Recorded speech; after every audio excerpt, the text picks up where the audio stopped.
Well, here we go. The Hunting Landman podcast, as always, brought to you by Southern Ag Credit.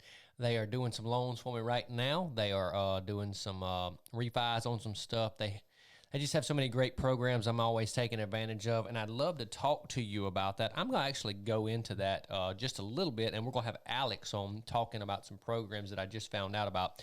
All right, this is the Southern Rut Part 2, Episode 32, Caleb just told me. Man, it's been a great deer season, and we're right in the middle of the Southern Rut. Today is 12/28/22, December 28th. It is the heat of the rut. Bucks are breeding does right now. They're on their feet. If they're not with a doe, they are looking for a doe. Now, this does not mean that they're not going to stop and feed and come to your feeder. They still got to eat. They're still deer. People sometimes I think that deer, they don't eat during the rut. No, they eat every day at some point. They're grazers or browsers. Do they eat as much? Is that what's on their brain most of the time? No, but they are going to still do that. So you still got to hunt smart, but right now is about butt time. You got to be there. You just got to be there, okay? Now, we've been blessed with some extremely good weather the last couple of days. I think today's the last good day of it. It's going to be 75 by, what's today? Wednesday? Today's Wednesday, so tomorrow. Tomorrow it's going to be like 74, and this weekend it's going to be tough. Now, with this good weather, everybody was killing. Deer were moving in general, plus the rut. People are off for the holidays, some great hunting. In fact, a buddy of mine texted me this morning. I heard the shot killed a nice big mature buck that I did not have on camera right here close to my house. But anyway, like I said, we've had a great season. Let me pull up my list right here, some things I'm going to talk about. I've got cameraman Caleb. Caleb, thanks for being here. He is always producing this podcast. Caleb, did you have a good Christmas holiday? We did. We had a lot of fun. It was busy as always, but, that's part of it. Well, Caleb actually has been with me all season, and man, would you say we've been after him hard and all around him? Yeah, I mean, all around him is an understatement. We've had two bucks before you killed yours the other day, 25 yards in bow range. One of them we couldn't shoot. The other one was very shootable, but the camera saved his life. We'll get into that a little bit, but yeah, we've been all over, man, but we've been getting our tails kicked for sure. We have. We used up all our good fortune in the Midwest. I killed second day in Kansas, first day hunting with a bow in Missouri, and then first day hunting with a gun. So we used our good fortune. Now, not in Slade Hunting Landman fashion, I had targeted this year. I've really kind of thrown everything else to the wind and not worried about but one deer. Not that I wouldn't shoot another deer if we walked by, but El Diablo, I thought he was 5, but after killing him and looking at the pictures, I really think he's 6. I've been looking from pictures from 2019. I think I had a picture of him in 2019. I know I did in 2020, 2021, and 2022, of course. The deer actually, we think, maybe went downhill a little bit. I killed him on the 26th let me see, that would be Monday morning. Monday morning. Cameraman Caleb was still out, with Christmas stuff like that, and I went in on a stand that Caleb and I hung the first time we hunted it. It was the first south wind after a bunch of norths, which is always good. Had a lot of east to it, so I was able to utilize this new stand. Had some backwoods and some feed close, but I was actually hunting. This time of year, you ain't got to be sitting 18 yards from your feed in Mississippi or Louisiana. You just got to. They're going to be chasing around. They're going to be doing that. Use the wind to your advantage. And I guess I'll get right into this hunt. So I woke up early. Caleb and I have been getting in at least an hour before daylight every time, and I did this. Took me a little longer to get in, of course, because I was self-filming. Yeah. Got out the truck, eased in real slow, walked. I heard some deer in the oak bottom where I was coming in, so I make there's hogs in the area, so I try to sound like a hog, coming in.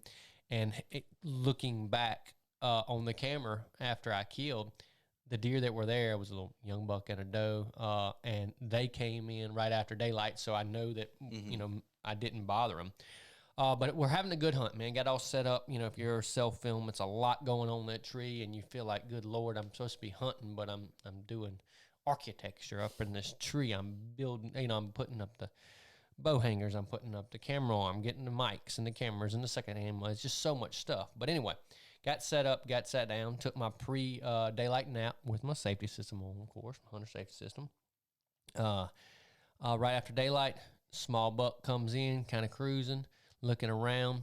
Immediately after that, I heard a big grunt. You know, and that's as hunters, of course. Oh, it's a giant. It's a giant. It's always a giant. You know, there's a spike. It was a spike chasing. Was it a giant spike? Yeah, no, it was not even a giant spike. It was a small spike chasing a doe, and then, you know, the woods really opened up for the next hour. Just doe here, yearling fawn, a 4-year-old cull that needed to be shot. This particular place where I was hunting, a buddy of mine's, out of respect, I usually only ever shoot one, and El Diablo is on the brain. A little history. I'm getting closer and closer to this kill. So this deer has been on camera since August. He lives on the place or really close to the place. We've got cameras out everywhere, figuring him out. What's he doing? You know, on scrapes, trying to figure out where he's coming from. We know a lot of history with him, which helps. We had some logging on the place this year that kind of changed his patterns a little bit. Yeah. Not a lot, but it definitely put maybe just our human, a lot of log trucks in there, in and out. Not that the logging affects them, but people getting out and eating lunch and breakfast. I think it may have actually helped you in the long run because, you know, it just kind of took one of your spots out of the equation. You know, but by the time I killed him, it was back, you know. Yeah, it was right after. It was right after they had gotten done. So. Right. So the first encounter we had with the deer was, and look, this was a deer that played cat and mouse. I love these stories because you learn so much from these big mature deer like this you have history with. The deer was, once we got to rut time and good weather like this, he was daylighting every once in a while. And so we would see the weather, get in there, he wouldn't daylight. And then we, you know, one morning we'd work after show land, he'd daylight. Then he would do something like in December, you know, pre-rut, he would do something random on a good afternoon, like a 1 p.m. come by. Yeah. Or 11. He came by several times. As I was walking in church, my phone would go off and I'd look at my camera and he'd be standing there. So the first encounter Caleb and I had with him, I don't know, 10 days ago, 14 days ago? It was about, I'd say probably 10 days ago. We were sitting in the same bottom, about 40 yards from where I killed. Bunch of deer around. The does this time of year, they're all on edge, and I got 3 does in front of me, and I can't move. Caleb says, I hear a deer behind me. And at the same time I look over, Caleb said, it's him. And I didn't, you know, we couldn't hear each other real good, so I was saying, shoot her. Like I knew it was him. And anyway, he was only 30, 35 yards, but no shot where he was, and he just walked and just cruising. We watched him cruise to the bottom, and we thought he would come in and check the does. Never did. He was gone. Okay, so we hunt.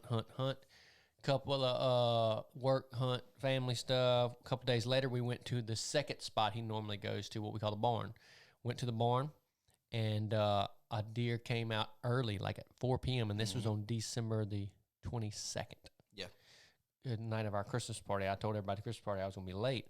Deer we call long brow tine deer, a beast of a 5-year-old deer, big long brows, mid 130s, 8-point, just a really good Southwest Mississippi deer. He comes in, and I've got him dead to rights at 25, 26 yards. And Caleb was there, so he knows. And y'all see on the episode, like, I had him dead. Like, I mean, perfectly broadside, standing still, kind of just looking around some does, feeding a little bit. And we're under this barn in this blind, and Caleb has 2 beams of the barn. Like, he can see, like, 8 inches of the deer. Yeah. And it was 4 o'clock, and he was in there messing with does, and we're like, well, he'll get right. Get right. So he was a step and a half away. Yeah, we're seriously a step and a half away. So when he walks off, what was your feeling when he walked off the first time? When he walked off the first time, I was just thinking, are you kidding me? Like, we've been after these deer so hard, man. Like, we've put so much time into it, and it just consumes so much of your thoughts. You know, like, even when that is so true. It controlled your real estate thoughts. You're like, it's like you can't quit looking at your phone. Like, since I've killed, I've looked at my pictures way less. Yeah. Because it just consumes you. And like he finally comes out, and we're like, okay, finally, like this is about to happen. And like I said, he's a step and a half away. Slade says, "All right, I can kill him right there." And I say, "No, no, no." And so he looks over at the camera screen. He obviously sees what's going on. The deer finally turns, and I can see him good in between the two beams. But at that point, he's facing Slade a little too much. He's not a good shot anymore. Deer walks off, and I'm like, crap, you got to be kidding me. Then he starts coming back. Yeah, he comes back, and we're like, okay, here we go. I mean, look, remember, this was happening at like 4 to 4:15, like an hour and 20 minutes before dark. And he comes back and basically does the same thing, never stops, just kind of cruises through messing with the does. So the does all stick around. So we still think all afternoon we're on pins and needles. And then right before dark, the little front came through. It was raining that afternoon. It was like the big front coming through. Man, the does piled in there, and we were just on pins and needles any second. You say, yeah, we had like 10 does in front of us. Never showed. All right. Went the next morning. No luck. Did see that coil 7 the next morning. Saw that coil 7 that I'd passed. Then we went to my buddy that I hunt on force. He was he came, got in the blind, and Lombrow didn't show up. El Diablo showed up. I was watching the camera. I said, "What is that in the background on the camera?" And he said, "Big 10." And he sent me a picture of him off his phone, and it was El Diablo. And the deer came in and got to like 30, 35, but he never really got comfortable. He was just kind of messing with some does and forced, just, he didn't want to take that shot. He said that deer never got comfortable, and Forrest has been around enough deer. He knows what he's talking about. So here we go. That was the end of my hunting until Monday morning. I thought I was going to get to Slide out Christmas night, and about 4 o'clock, my wife said, "You should have gone hunting this afternoon on Christmas Day." I was like, I didn't even want to bring it up, but I'm sitting there thinking, I'd love to have gone, but I didn't want to bring it up, but we, the good Lord blessed me, spent time with the family, had a good time, shot my bow that day, kind of got ready, got a new tree saddle, and climbed a tree a couple times, got used to that. So here we are back to our hunt. Like I said, seeing a lot of deer were cruising around. 4-year-old 4-year-old 7-point. He's really an 8. I call him a 7 because he's short. He's 3. He comes all under me. I'm texting pictures to everybody of the deer moving good. Look to my left, deer moving down the bottom. I don't even think I got him on camera. Small buck kind of cruising through the bottom, coming my way. And then I hear something, sense something, I don't know. I kind of look to my back right where El Diablo does not come from. He comes from the other way. And I look, and within about 3 seconds, I know there's El Diablo, and he's on a heavy rut brute buck walk straight to me. And if he's going to continue this path, he's going to be 4 to 6 yards. And there's a trail about 7-8 yards in front of the blind, but I think he was going to be on this side of the creek. He was walking. He was going to be close. Which is a panic from a filming standpoint, trying to film straight down. I've got to get the camera around the tree back to where he's coming from because I'm set up everything in front of me. And that tree is not a little spring chicken. That's a big old tree. And I've got 3 big tree trunks as kind of my cover, and I've got the camera arm on another tree. Well, anyway, I turn and get the camera on him, and I'm messing. I go into hunter mode, and I have to fight to be cameraman mode. So you'll see it. I get off of him one time trying to get everything right. Well, I'm trying to decide, okay, do I just wait for him to come on the left side of the tree before I kind of pick my spot where I'm going to try to kill him? Or, what's he going to do? Well, he stops and goes to messing with a bush. I don't know if he was a trail from a doe would walk by before daylight or something. He goes to messing around, and he stops like 25 yards, quartering away. I was like, okay, that'll work. I locked it down, grabbed the bow, picked it up over the camera arm, and he's right there. He ain't moved. I draw back. You'll hear it on the camera. I draw back as soon as I get to when I lock in, he turns and faces me.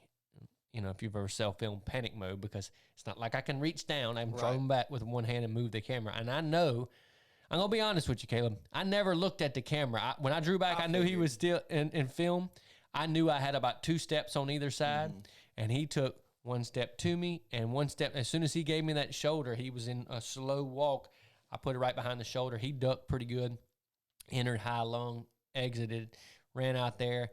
And I was trying to get the camera on him, and I watched where he stopped, and then all of a sudden the bushes were just shaking right there, so I was pretty sure I heard him fall. So I am freaking out, man. I am like on cloud nine. I can't believe this just happened. Self-film, target buck, El Diablo is down. Cameraman Caleb doesn't answer the phone because I tried to call him and tell him, I mean, he's been there through the process, and I tried to call him and tell him he didn't even answer the phone. I was videoing and everything. Anyway, so I'm doing all that, and finally, I've called Lori and called my dad, and I'm looking. I want to look at the shot. I had two panics. It was funny, so I videoed the. I was gonna video the shot on my phone, so I could go back and just look at it on my phone and slow it down, stuff like that. And when I do, my phone, I thought it was the camera. My phone's out of focus, and so when the shot is 100% out of focus, I'm like, I got it, but good Lord, it is not even close to focus. Well, thank God it was just my phone. It was not the camera. Phone's out of focus. Yeah, and I was like, oh, panic one. All right, panic two, when I recorded a second time, it's something about the frames on that camera and the light. If you slow it down, it looks like I miss him. And I'm like, it only looks like that on your phone, because I watched it on the computer last night, and it looks good on the computer. So it's something about our phones. Yeah, and so when I see that, I'm still filming stuff in the tree, getting everything right, making sure I got everything so we can produce a good episode, because self-filming, you got to do a little extra. As soon as I saw that, I said, no, I saw that. I saw it go behind his shoulder. Mm-hmm. You go to doubting yourself. So I got down out the tree, left all my stuff just to run down there. I checked the air because I was like panicking at this point. I'm like, blood all over the air. I was like, okay. That's what I thought, just making sure. Got back in the tree, finished all my filming and stuff. Was giving the deer time, really. And got down, did the recovery, and he was 40, 50 yards. Just a really, I don't care if he was 180 or 130 or 150. It didn't matter. My target buck on a place that we manage hard, had a lot of history with this deer, and probably as proud of that deer as any deer I've ever killed. Just a super proud moment, fun. I like to have the cameraman in a tree, but the self-filming, added to it. Mm-hmm. And then I went and came and got Asa and Lori, and they helped me track him and load him up, quotations, and load him up. And so that was real fun. And then cameraman Caleb came, and we took really good pictures. So just an awesome experience, and super blessed. I'm hoping to kill one or two more and tag out this year, but if I don't, I have a huge weight off my shoulders.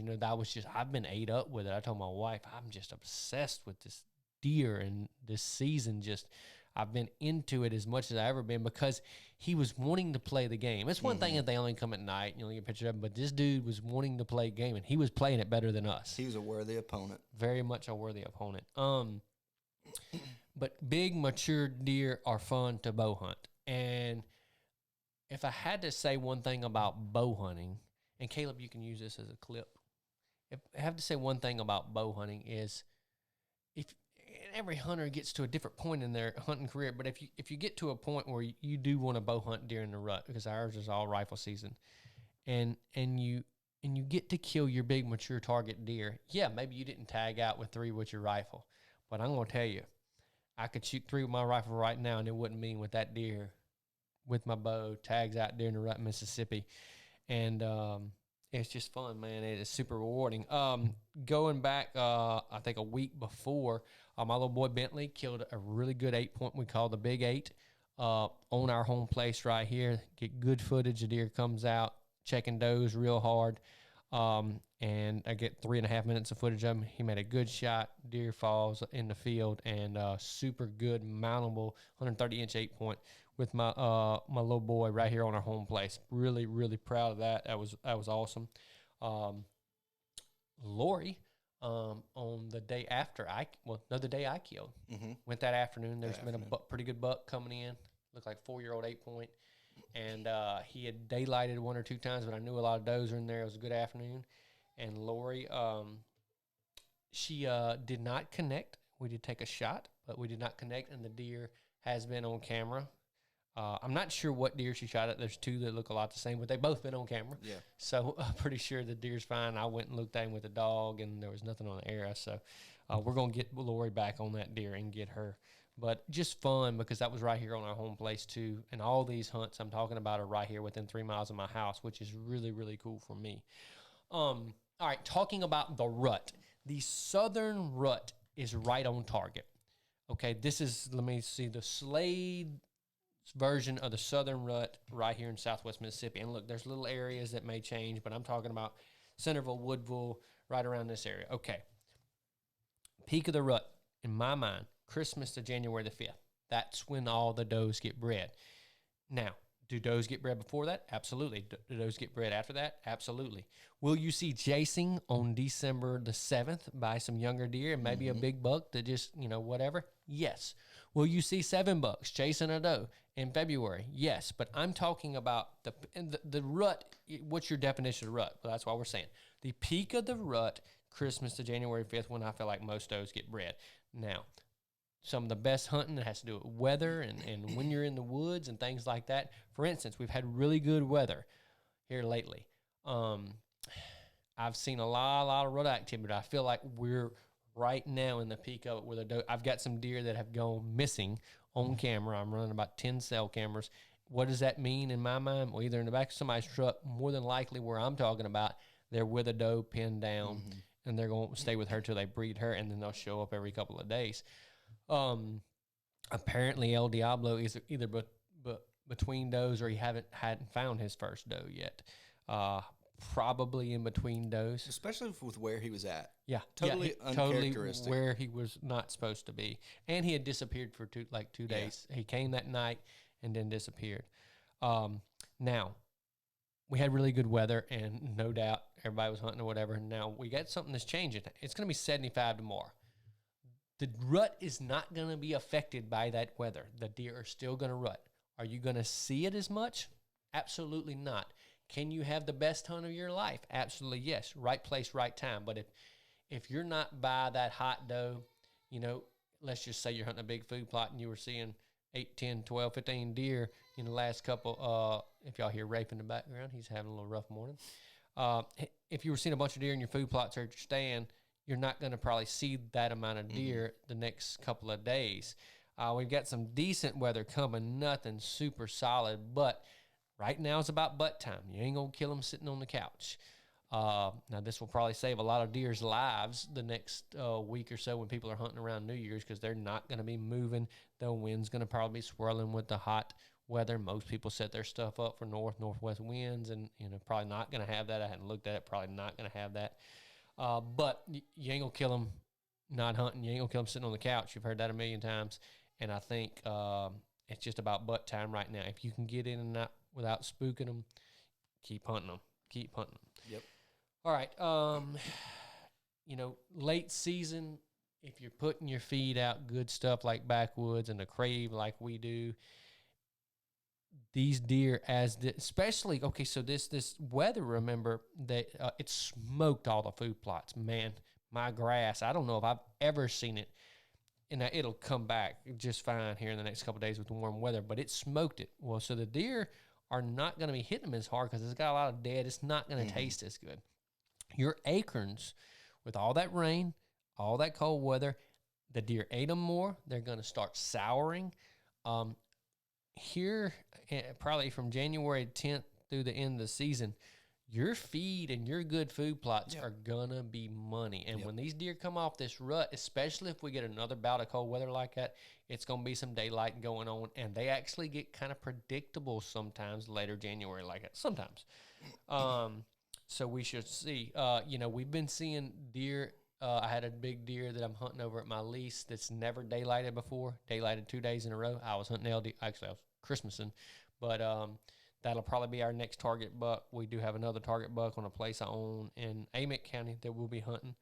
We still got some really good hunting left before us. We're going to be hunting smart. Got a lot of real estate. Got the first of the year coming up, and we've got a lot of big goals. Looks like we're going to end up somewhere around the $88 million mark, 88 million for the year. We had a closing yesterday. And so a really blessed year, but I get so unimpressed with my numbers from last year. Like if we do 88 million next year, like we did this year, I'm going to say that's terrible. I don't care how good or how bad the market is. We're going to work harder. We're going to work on our systems and processes. And I got the goal right up there. We're going to do 125 million right here. You heard it first, right here. We got a lot going on. I'll get into probably another podcast soon, what we're changing with the Hunt and Landman system and how we're going to provide better service to our clients. We got a lot going on in that realm. The market is really good, of course, right around Christmas. People are Christmas and not a lot of land looking, but I got 3 showings today. In fact, I got to leave here in just a little bit. I've got 3 showings today on some big properties. I got a show on Monday in Tensall Parish. I've got clients calling left and right. We're planning showings. Usually we get some fresh inventory after the first year. What happens? Families get together. They talk about the family land. Hey, we're going to sell it. They hunt. They don't have a good hunt. They do have a good hunt. They hunt their club. They don't like their club. Hey, we want to upgrade. Hey, we want to downgrade. Tax time's coming up. Usually February is late January, February, early March is a really good time for us. So be looking for some fresh inventory. I hope, because inventory is still real low. Mm-hmm. Even with interest rates being high, the market is still good. Speaking of interest rates, I knew this, but I didn't know it. My buddy with Louisiana Land Bank actually brought this up, but it applies to Southern Ag Credit. It applies to any land bank. This is really cool. I'm not an expert on this. Consult your land professional at Southern Ag Credit for this, but here's the deal. If Caleb has $1 million loan on a piece of property, and let's say he got it during 2021 and he got a 4% interest rate, he's smiling like a diamond, but he gets ready to sell his land, and I want to buy it. If I want to say Alex has it with Southern Ag Credit, or if I want to buy it, I can assume that debt at that same interest rate. And hear what I just said. I can assume that debt at the same interest rate. So while everybody else is paying 7 right now, I could get it at whatever Caleb had at 4 or 5 or whatever, or maybe it's 3.5, So something to really consider when you're looking at land. Hey, who's got the loan on it now? Is it a land bank? Can I assume that debt? So I'm gonna get Alex on here, and we're gonna talk about it even more. I think I'm going to learn more about this process. And the reason it's never been brought up as much now, we've never gone from a 4%, and these are rough numbers, we've never gone from a 4% to a 7% interest rate as fast as we did in 2022. And you want to talk about, like, what you can like when you just think about that opportunity, you think about what you can afford, because it allows you to afford more. If you can save on your interest, obviously it increases what you can afford. And so, maybe there's a tract of land that you think's just a little bit out of your budget. Well, look and see who's got the loan, the current loan, because maybe you can't afford it. And guess what, y'all? I've got some listings that have those kind of rates on them. Mm-hmm. The 800 acres in Woodville, maybe it has that. Maybe some other ones. Maybe you need to call me and we need to talk about it. That's good things. So Dave Ramsey said it the other day. I think Dave Ramsey's right on a lot of things. I think Grant Cardone and Robert Kiyosaki are right on a lot of things. Yeah. They're all millionaires. Nobody's actually wrong. They all just have different ways of doing it and different strokes for different folks. But the best time to buy real estate is now. That is not a sales pitch. Interest rates going up, going down.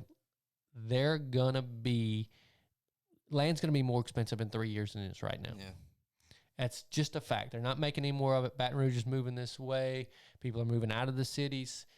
And, land tracts are getting smaller. Big tracts of land are harder to find. So they're not making any more of it. So, date the interest rate, marry the property. Mm-hmm. I know I'm stealing that a little bit from other people, but that's the truth. If you got to buy in right now to 7% interest rate, and then in 3 years, you get down to a 4%, if you're buying $1 million piece of property and you just have to spend a little bit more on interest the next couple of years, what are we talking about? We only go around this big world once. Let's get the tract of land.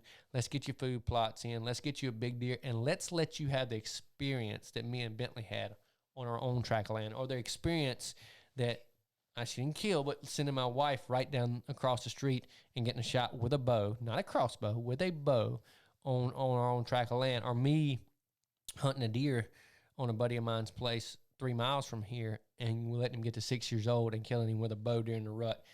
Those experiences don't happen on your stock portfolio.